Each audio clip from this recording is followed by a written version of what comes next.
Hello guys, it's Shockwave King, and I'm back here once again. And yes, you saw the title of the video. How am I exactly title this video? I'm gonna title this video.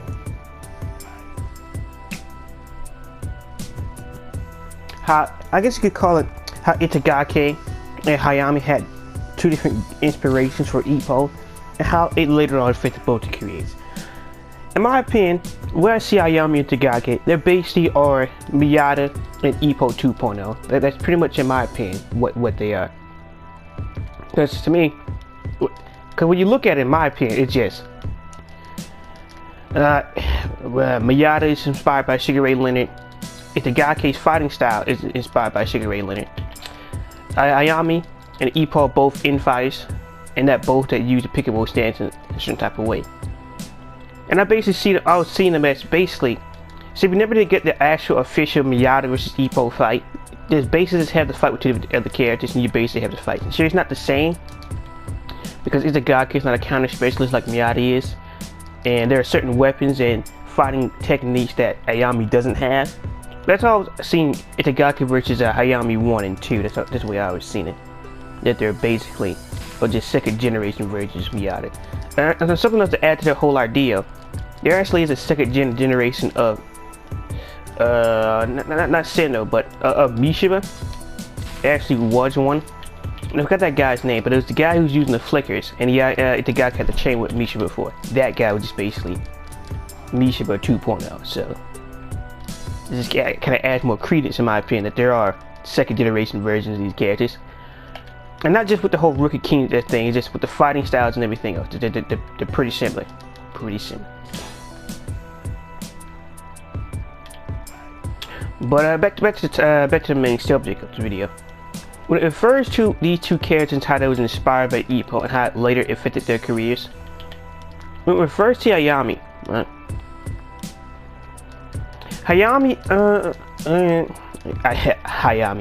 Ayami had never seen Ippo as a person to actually look up to at all.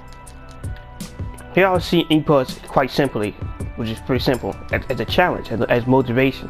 He started boxing to not admire Ippo, but to eventually fight Ippo. That's pretty much what's Ippo's entire thing.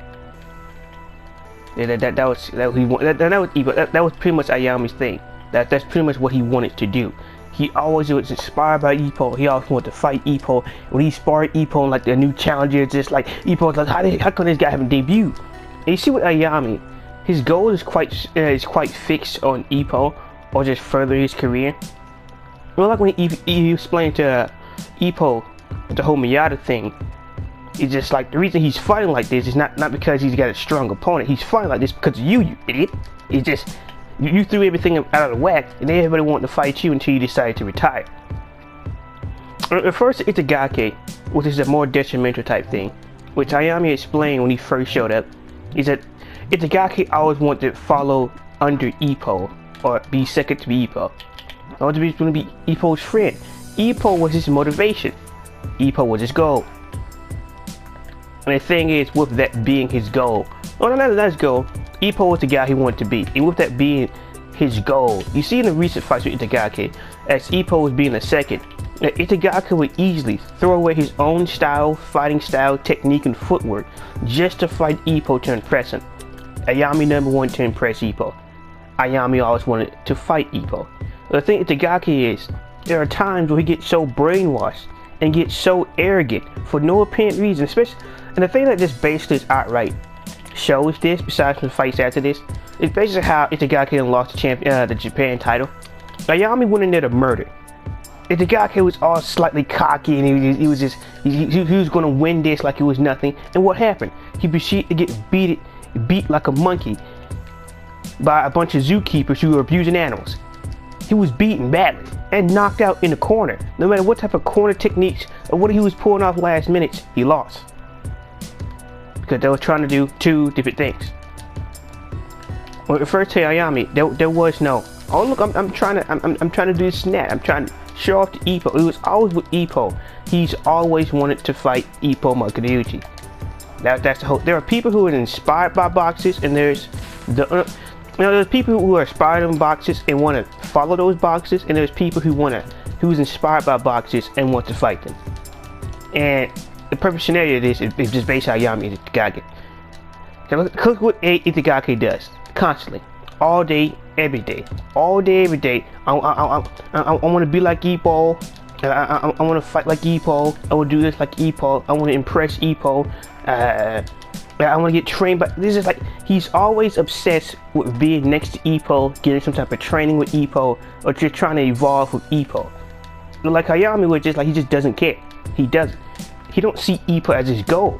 Like he said when he first showed up, he see Ippo as a challenge. He wants to fight Ippo Makunouchi. That's what it's always been. That's what it's always been like, and that's what Ayami always wanted to do. He always wanted to fight Ippo. Unlike Itagaki, he always wanted to be under a fall of Ippo. This is why they just show such good two shoes friends. That's what Itagaki always wanted. Ever since he first met Ippo, he was his inspiration. Ever since he first did this and that, it was always his first inspiration. It's like Itagaki met his idol for the first time. And when Ayami did it, sure, he was still fanboying out. When we got to the sparring, he was still trying to take Ippo's head right off his shoulders. There was no joke. He can be inspired by a person, but you're not finna just fanboy and just want to follow Ippo. No, he see Ippo as legit challenger. Unlike Itagaki, who sees Ippo as somebody of his greatest mentor and somebody he wants to follow. And so that's not a bad thing, but it's just look how detrimental it is to Itagaki's career. I'm not saying that Itagaki shouldn't want to learn from Ippo or this and that, but the way Itagaki is doing it, it's just like you're ruining yourself for no reason. You're taking all these punches for no reason. It's just, why do you want to impress Ippo with his own style so much? What are you trying to prove? At this point, it's gotten to the point where Itagaki does it so much, and it's just like even talking more upon that how Itagaki fights just turn into basic Aoki and Kimura mud fights during the early days. And it's just like, to a certain degree, you gotta wonder, what is he trying to prove?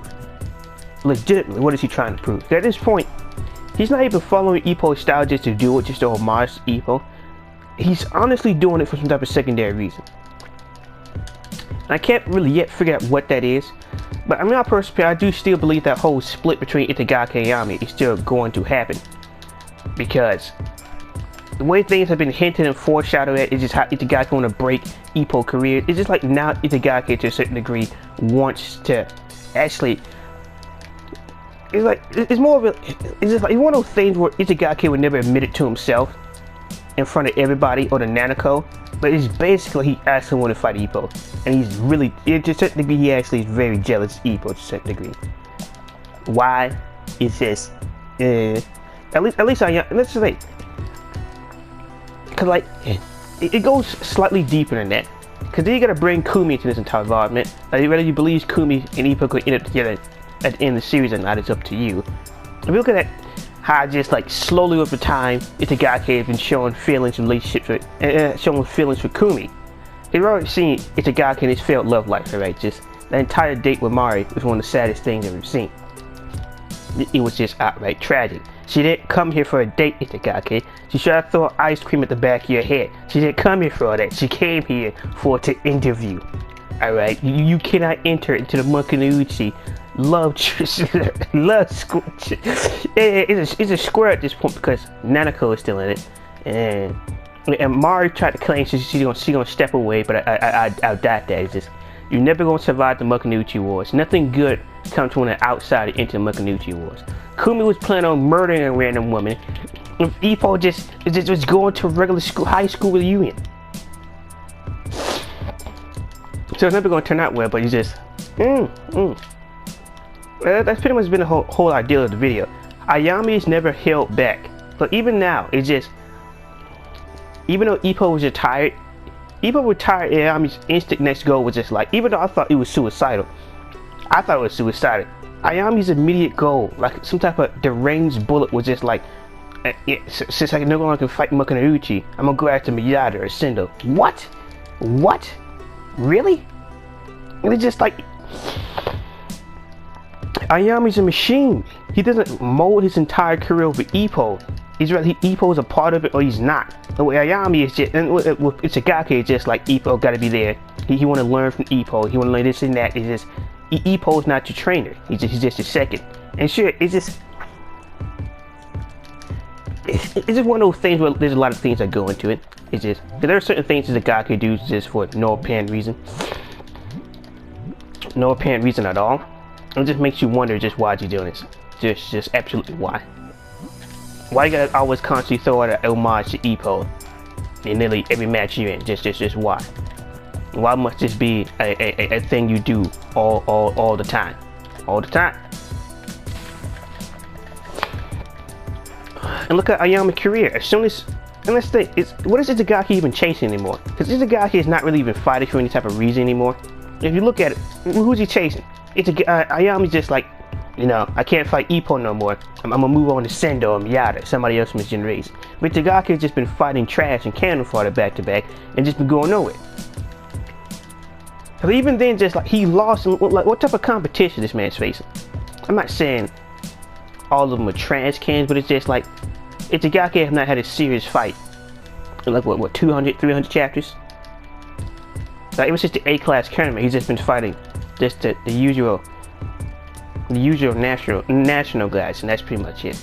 He ever had any goals to move on to a Pacific Rim champion? He ever had any goals to take out the other country's champion? He's just been sitting there. At least Miyata has a reason. Itagaki is just doing nothing. Look, Kimura, Itagaki, Kimura and Hiroki is the exact same thing. Kimura and Hiroki is Kimura and Hiroki. Just no. Just no. As much as I love those two, as much as I love them, you gotta admit that Aoki and Kimura is Aoki and Kimura. It's just, you get what you pay for, alright? I love those characters to death. Alright, top 5 greatest, but when it comes to skill level, it's just like, no. So it's just... So yeah, I'd like to know what you guys think about this entire subject. How do you think having Ippo as a goal or inspiration for these two has affected their career overall? Because the way I see it is just, for Ayami, it inspires him to box, but it's not the sole thing he's going after. But Itagaki is just like, that's the only thing he's focused on for most of his career, for no apparent reason. I don't see why he's so obsessed with impressing Ippo all the time. It's just one thing to be a disciple or a student or just want to follow the man. There's another thing where just you're spending most of your life trying to impress him. You're starting to have feelings for a girl who pretty much don't have any interest in you at all. And it's just, I do believe Itagaki will all come to hit. I don't think Itagaki will be staying at the gym in the next 300 chapters. That's not happening. But we haven't seen any true signs of it, this and that. Yeah, we haven't. But we have little hints and Easter eggs, especially the whole I forgot who Itagaki just got done fighting. Especially the whole Itagaki trying to reach out behind Ippo, and he's just like how Itagaki been trying to beat Ippo goals back to back. Why are you trying to do that now compared to any other time?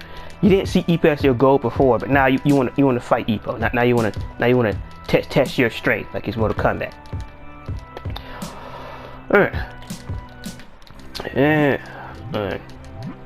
Yeah. It can go down either way, but I just want to make a video on basically how having Ippo as a goal does two different things. It's whether you're a forever fanboy who, whether you're a forever fanboy who can't tell whether you want his girlfriend or not, or you want to fight him or not, you want to be better than Ippo or not, or you just like Ayami who just seems like a legit challenger and just continue his career. In my opinion, that's the only two other things you're getting. You just, maybe, yeah, when it comes to it, that's pretty much it. That's pretty much the video. That's pretty much all I want to talk about, is just how having Ippo as a goal has affected two different characters in two different ways. And how it inspires the Ayami to get better, to get stronger. As far as you know, for the first two title defenses, he seemed strong, but that's all we pretty much know. Because the parallel doesn't just stop with a similar fighting style. Like, you take away some of Ippo's basics and replace it with a different type of style that's basically Ayami. You take away Miyata's counters and just boost up the footwork and speed. That's basically what Itagaki is. Itagaki, Miyata and Ippo sparred before they went pro when they were both in high school. Ayami and Itagaki both fought each other in amateurs multiple times. Any more? Any more parallels that need to be made? So they're similar but not the same. They're not the same at all.